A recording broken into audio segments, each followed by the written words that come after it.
আমি যেমন ঈশ্বরে বিশ্বাসী, তেমনি মানুষেও। একটা ঘটনার কথা তাহলে বলি। একজন কাছের মানুষের খারাপ ব্যবহারে ভীষণ কষ্ট পেয়েছিলাম। বেশ কয়েকদিন মন খারাপ ছিল, কিছুতেই মানতে পারছিলাম না। ঈশ্বরকে ডাকতাম। একদিন স্বপ্নে ঈশ্বর আমাকে দেখা দিল। একটা ফাঁকা জায়গায় আমি দাঁড়িয়ে আছি। ঈশ্বর আমার সামনে এলেন। কাঁদতে কাঁদতে বলেছিলাম, কেন কেন আমার সাথেই এমনটা হয়? হে জগতে তুমি যখন সর্বে সর্বা,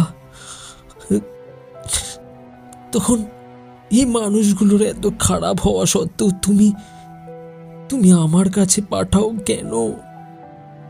আগে থেকে কেন তুমি এদের ছিনিয়ে দাও না? আমার কথা শুনে ঈশ্বর আমাকে একটা রঙিন চশমা দিয়েছিলেন। চশমাটা আমার হাতে দিয়ে বলেছিলেন, এটা রাখো।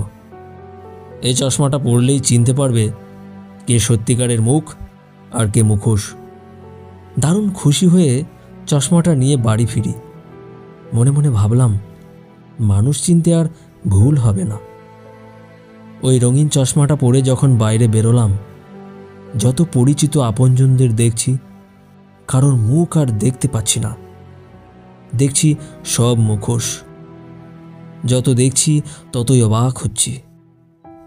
ভগবানের কাছে ফিরে গেলাম আবার।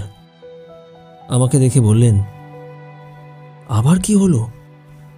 বললাম, এই চশমাতে পরিচিত আপনজনদের মুখটাই মুখোশ হিসাবে দেখছি, শুধুমাত্র বাবা মা ছাড়া। ভগবান বললেন, ভুল কিছু দেখনি। এই পৃথিবীতে বেশিরভাগ মানুষ মুখোশ পরে বসে আছে। তুমি যদি জেনে যাও এরা সবাই মুখোশ পরা মানুষ, এই পৃথিবীতে থাকাটাই কঠিন হয়ে পড়বে। যত কম জানবে ততই ভালো। বেশি জেনে গেলে এই পৃথিবী তোমার কাছে দুর্বিষহ হয়ে উঠবে। তাই এই চশমা আমি কাউকে দিই না। তোমার মনের সংশয় কাটানোর জন্য দিয়েছিলাম। ভগবানকে জিজ্ঞাসা করলাম, এদের থেকে বাঁচার কি কোনো উপায় নেই? আপনি কিছু তো একটা করতে পারেন। ভগবান বললেন, আমি প্রত্যেকের চোখেই একটা অদৃশ্য চশমা দিয়ে রেখেছি, যার নাম বিশ্বাস। এই বিশ্বাসের চশমা পড়ে আছে গোটা জগতের মানুষ, আর তাতেই জগৎ চলছে। জগতের সব সত্য জানতে নেই। এই পৃথিবী বিশ্বাস আর অবিশ্বাসে মোড়া। চারিদিকে হাজার হাজার খারাপ মানুষ। তারপরেও দেখবে একজন মানুষের ভালোবাসায় কারো জীবন সুন্দর হয়ে উঠেছে। হাজার অবিশ্বাসের মাঝে দু একজন বিশ্বাসযোগ্য মানুষ থাকলেই জীবন চলবে। এত মুখোশ পড়া মানুষ চারিদিকে, এর মাঝেই আছে বিশ্বস্ত ভালো বন্ধু, দু একজন বিশ্বাসযোগ্য মানুষ, একদম আমাদের বাবা মায়ের মতোই। খুঁজে দেখো, কেউ না কেউ তো আছেই। ঈশ্বরের কথাই ঠিক।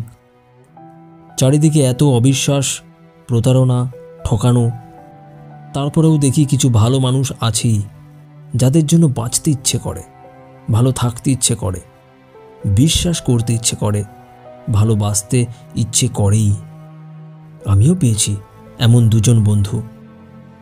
দু চোখ বন্ধ করে যাদের বিশ্বাস করি। আসলে বিশ্বাস করতেই হয়। বিশ্বাস ঈশ্বরকেও করতে হবে, মানুষকেও করতে হবে, কারণ বিশ্বাসেই মিলায় বস্তু তর্কে বহুদূর।